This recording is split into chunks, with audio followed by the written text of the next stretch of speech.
This sight is a T9, Mr. Dross. Was it attached to the rifle when you made the shot? Silence. Not even a sigh. We should be able to tell that. We could, depending on how it attaches to the rifle, there should be marks on it, maybe? Why would it be removed? Things just don't add up yet. I don't think we're at the end of the game yet, you know. I'm going to let you rest now, Mr. Dross. The plastic cape flaps around his face in a gust of wind. His back is slouched and his mouth open. The strength has all gone out of him. Just frail old bones and a sack of tracksuit trousers and a windbreaker. Hang tight. We should think about getting back to the mainland to get help. He'll be safe here if we don't take too long. I think we're going to have to go back and radio for help. I think that's what we're going to have to do. Can I run around anywhere else? This looks like, I think it's the dead end everywhere. Can't run over there. That's his tyre. Anything I can check on down here? That's the way back in. Okay, I think that's everything. We can go over here to some extent. We've checked that place out, haven't we? Yeah, okay. Alright, look at the new tasks, okay. We've got limited tasks. Something about those secret passages still.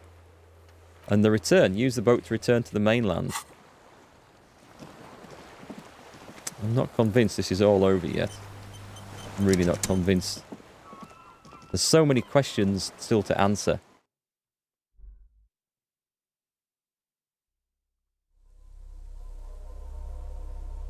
So many thoughts still to think. Has anything changed in here? So this was powering... What was that powering, by the way? Do I have a chance to alter that one last time, maybe? We did... We fueled that up for some reason. I can't remember. I can't remember. Was it to get the door open? It might have been to get the door open. I've got a load of skill points. I should probably spend a few of them. Empathy. That is something that's definitely lacking. So I'm going to keep 2 points spare for whatever tests we might have. Suggestion. I don't want any 2s. Interfacing's really high. Physical instrument. That's for just battering through doors. And endurance. They're both good. We're nearly leveling up. So I'm going to spend 2 of these. Level up that. And endurance. They're both good. Except changes in clothes. I also like to keep 1 for like a recheck skill point.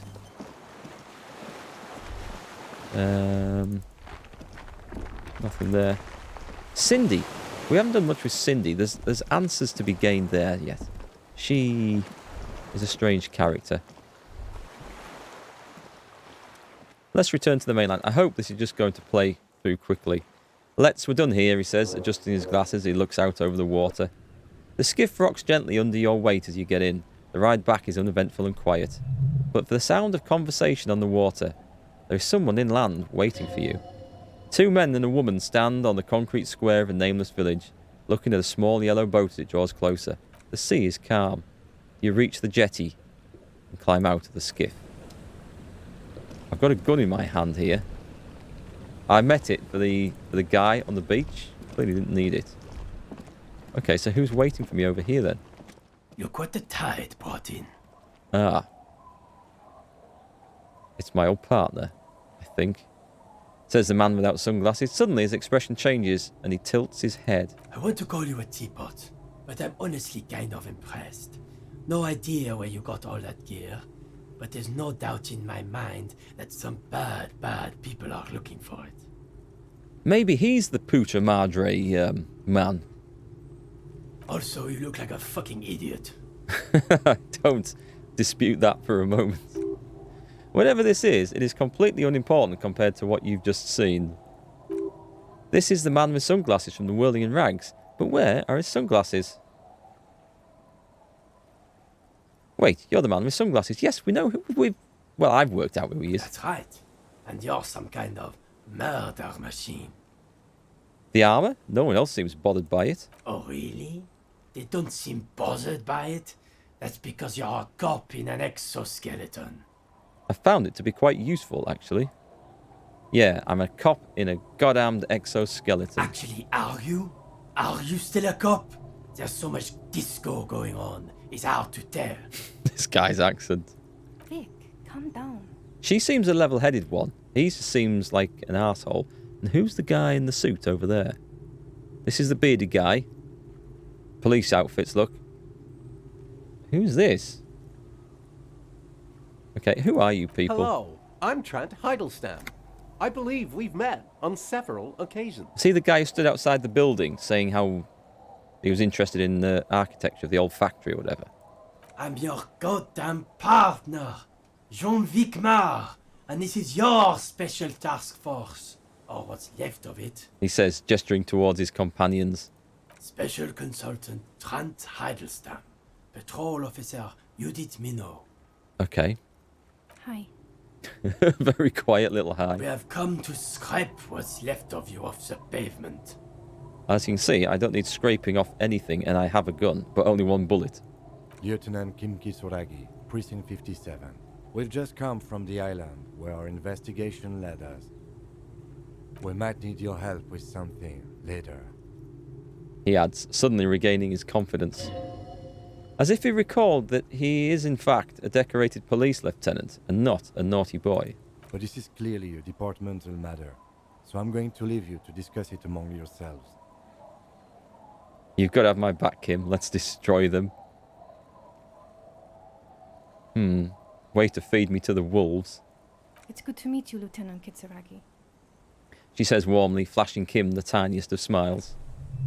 Letting Lieutenant know he shouldn't feel embarrassed over the shitstorm that's about to befall you. I don't think I should tell him about the giant stick insect. Let's not mention that. I don't think they'll believe it. What's this about? Ari, we want to help you. Trant, I believe this is where you come in? I don't quite know what I'm doing here. I was asked to participate as an expert. I think I need to manage your expectations a little. I'm at best an enthusiast in cognitive science. Are they trying to say I've gone off on one and I'm not seeing things as they really are, and this is something strange, or I'm in a dream and they're here to get me back and out of it? Is this where this is going? The old Total Recall approach? My background is in something else entirely. I engage in neurology on a merely theoretical level. In fact, I should probably get going. He doesn't want anything to do with this. No, Trent, it's too late. You're part of this shit now. What have you got to say for yourself, shit kid? I'm not sure. What does he have to say for himself? He left you to catch the bullets. This is true. He's done nothing to help me if I'm supposed to be his partner. What's a shit kid? Let's pull him out. You shit kid, that's you. Maybe you've deserved it. How did you know I was here? The cafeteria manager you screwed over told us where you went. I've saved his establishment and he still betrays me. Strange, he didn't mention that. In fact, the establishment didn't look saved at all. There was a giant aero graffito in front of the building. It was on fire.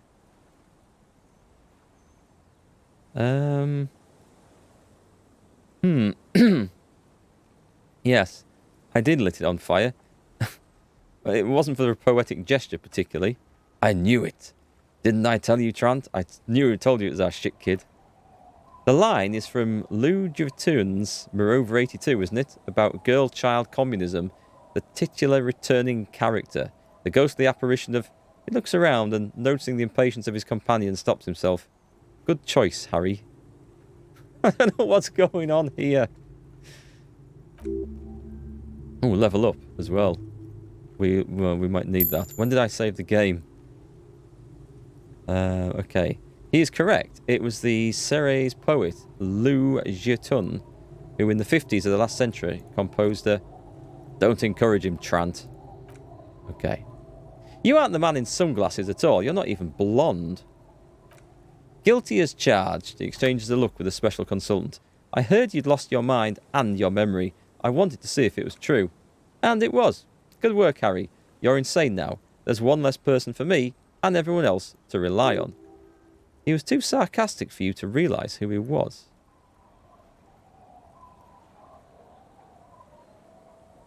Maybe if you hadn't been so sarcastic, I would have realised I knew you. I'm clinically depressed, Harry. Sorry if I wasn't in the mood to butter you up after you told us to go away. Actually, I suspected something was off. Did you?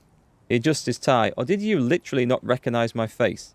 We've been partners for how long, Harry? Don't answer that. You don't remember.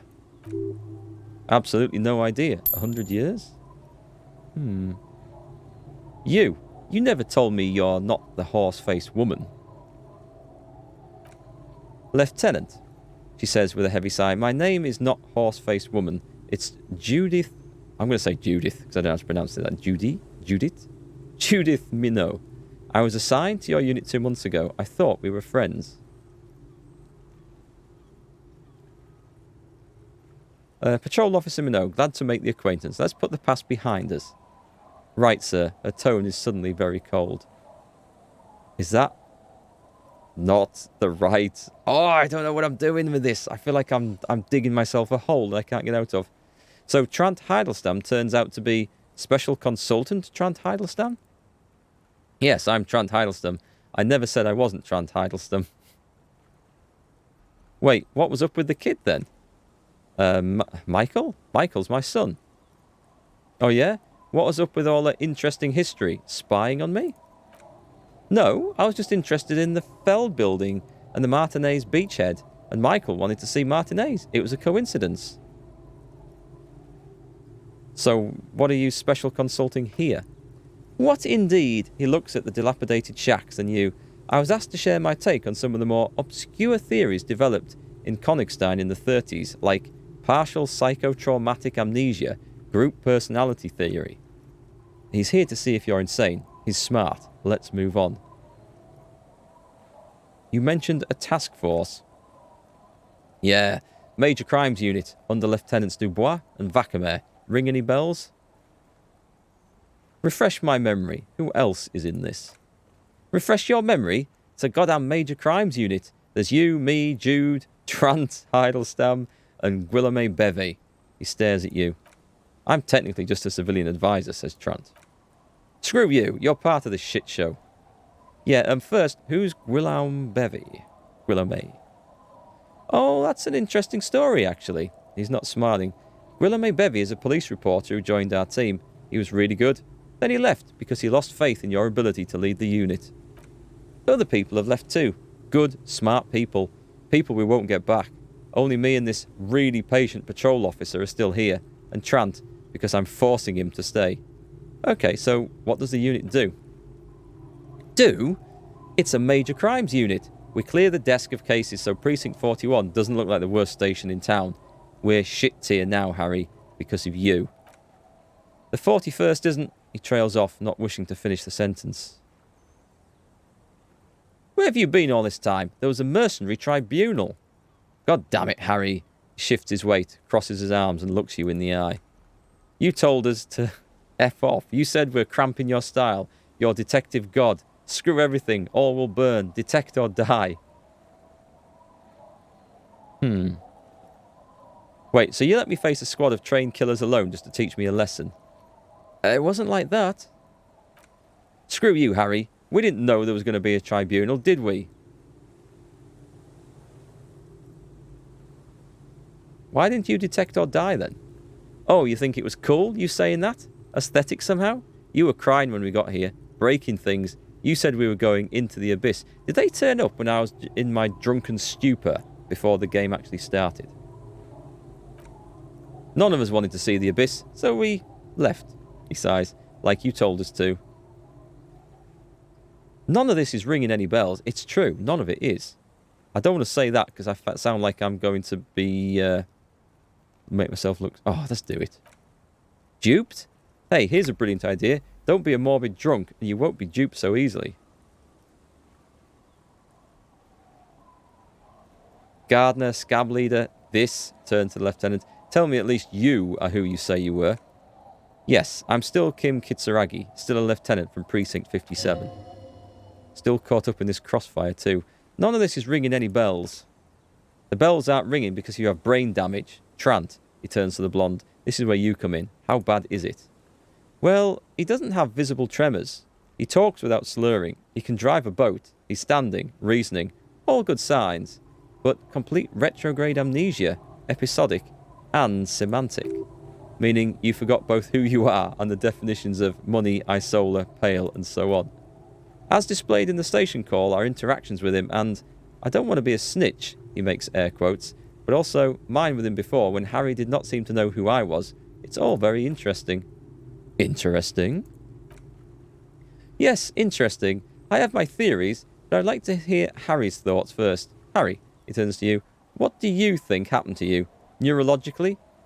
Psychologically? And why not socio-economically? Wait, socio-economically? You think I'm so poor I lost my memory? I made it all up. It was a fantasy. I drank so much. That's a good one. It might have something to do with an anomaly in the church. A 2mm hole in the... That's going to make me sound like a madman. I'm a highly experimental detective. This was the method I used to solve the case. And something so sad happened to me that I couldn't be me anymore. It was a defense mechanism. That sounds like the real one. I drank so much I lost my memory and I'm now slowly recovering it. That sounds like something that you could get away with. I think I'm going with that first. He's getting better, and I can confirm that he drank a lot of alcohol prior to it happening. I believe he drank. He turns to you. People do that, especially this one. What they don't do is forget their whole life because of drinking. But Detective Vacamere, she interjects, he has blanked out before. I have. I have forgotten that too. Yes, a couple of times. After some of the more serious benders. She pauses, remembering. One was after the 2 drunks case. The other when we looked into that mural. Interesting. So at first he dipped his toes into it, prepared. That's where he would have gotten the idea. Yes. Practice. And then he used alcohol to get there, so to speak. What do you mean? Well, here's my theory. What if this is an absolutely normal reaction to the world we're living in? What if this is not a significant anomaly at all? Something to be explained, approached as a defect? Look at the sensory input here. He gestures towards the scenery. Look at the ruins, the neon. Listen to the radio, the multitudes, the people. Live here for 40 years. As a police detective, he's like a magnetic reader on a world tape. To borrow a known metaphor, Harry's been pushed flat against it. Total input. Hardwired to the free market. He nods confidently. He just needed for it to end. Okay, Trant, thank you. That's absolutely meaningless. I'm glad we brought you. Will he or will he not be able to work in the Major Crimes Unit? Is he a cretin now? I want to know that. He is not a cretin, and he is able to do work. If not in his previous leadership role, then as a line detective. I'm ready to lead again. No one even mentioned that. He looks at you, then at Trant. I misphrased my question. It should have been, is he able to put his clothes on and use the potty? Or do we need to get him on a disability pension? What now? Now nothing. Now we're just going to stand here. Really? No. Now we discuss that, he points to the water. What the hell did you do to our motor carriage? Why is it there, Harry? Hold on, in the ocean, feign ignorance. That wasn't me, it was stolen by traffic hooligans. I thought the killer would be underwater. The time had come to keel the sunset.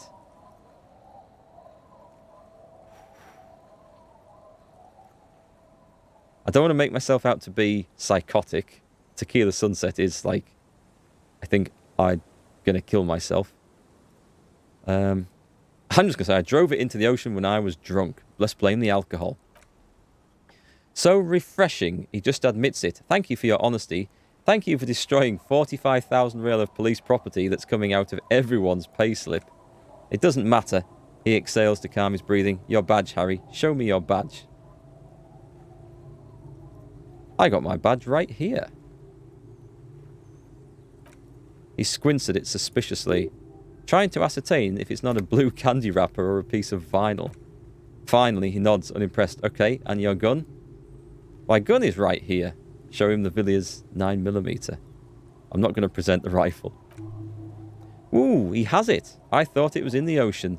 He wipes his brow in mock relief. You're drunk like a bum, Harry. Put that thing away before you kill someone.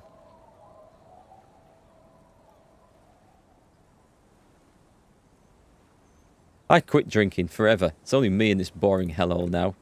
I don't buy it. Why do you smell like a corpse then, huh? He's wounded. He looks at you. It's been a long week, and he's handled an actual corpse.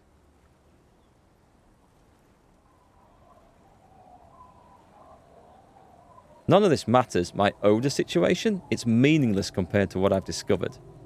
What you've discovered? You let the suspect escape, certain classier, because you were too drunk to assess their flight risk. We've read the reports, Harry. Lieutenant Kitsuragi's. We know.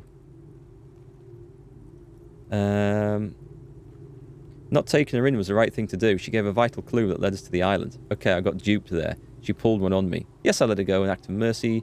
Just a small detail in a huge case you know nothing about. We're looking at the oxygen holocaust. I don't want to mention anything that makes me sound like a lunatic. She was some kind of spy from the Occident, specially trained. She was, and not taking her in was the right thing to do. She gave a vital clue that led us to the island.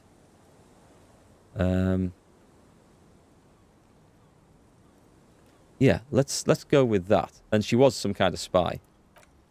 Oh, well, if she was nice, he rubs his face in frustration. I'm not even going to get on to the other suspect, who also escaped. Yeah, Ruby something? Or the fact that you're ever at Claire's little peon now? Doing I don't know what for him? That's small-time stuff. That's nothing. That's a humorous anecdote.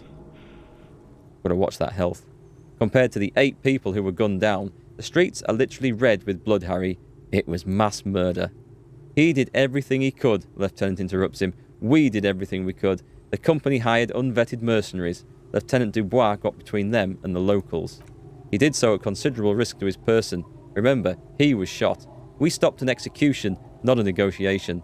The loss of life was minimal compared to what it could have been. I'm glad I kept Kim here to talk to this.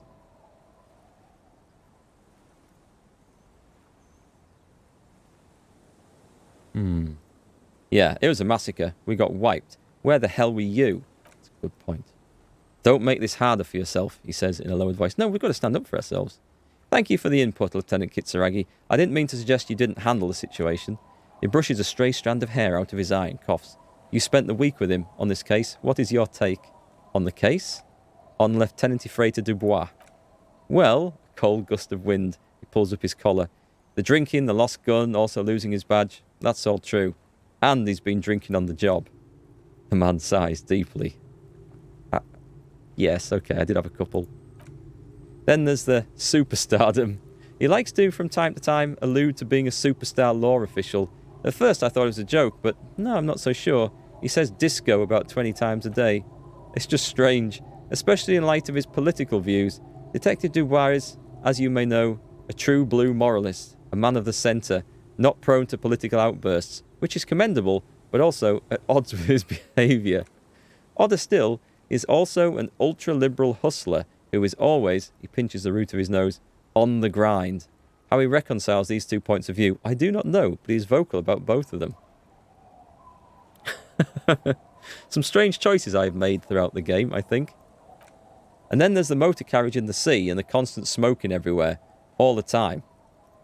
He breathes in sharply. But despite all this, he is a great detective, one of the best I've seen, in fact.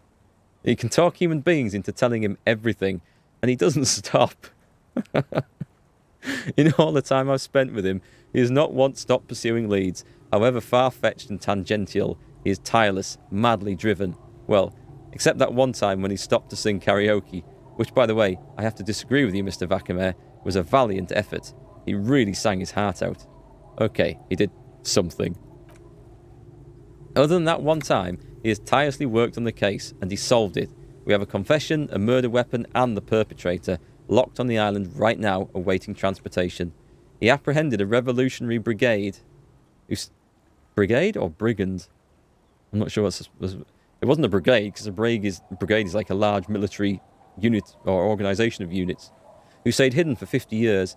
ever since the revolution, who's probably committed other murders over those years. He pauses. Oh, and he's also discovered a new species. A new species? A colossal stick insect. It was on the island, camouflaged as the reeds. It unfolded from the reeds. I think we may be dealing with the Insulindian phasmid. He takes out the photo and shows it to the officers across the yard. Thick white snow falls all around you. Flakes stick to the glossy photo of the phasmid. You hear gasps beneath the howling of the wind. As you can see, it's about 3 meters tall. In fact, I think it may be the largest land invertebrate ever discovered. Boom shakalaka. I'd love to say that. I would. Let's do it. Bloody hell, is that? The man cranes his neck, still looking at the photo. Is this somehow connected to the case? Detective? He turns to you. Yes, I want to say boom, boom, boom. Yes, I believe the pheromone it emits may be responsible for the killer's mental degradation. The old man was not aware of the phasmid's presence. Exhibiting a strange, atypical dementia, he fell into a stupor after its appearance. He became near catatonic. So it is connected. Speechless, speechless, you scumbag. Trant, I must say this, he points to the photo. It's absolutely extraordinary. I don't even have words for it. Yes, it really does make it hard to fire the drunk.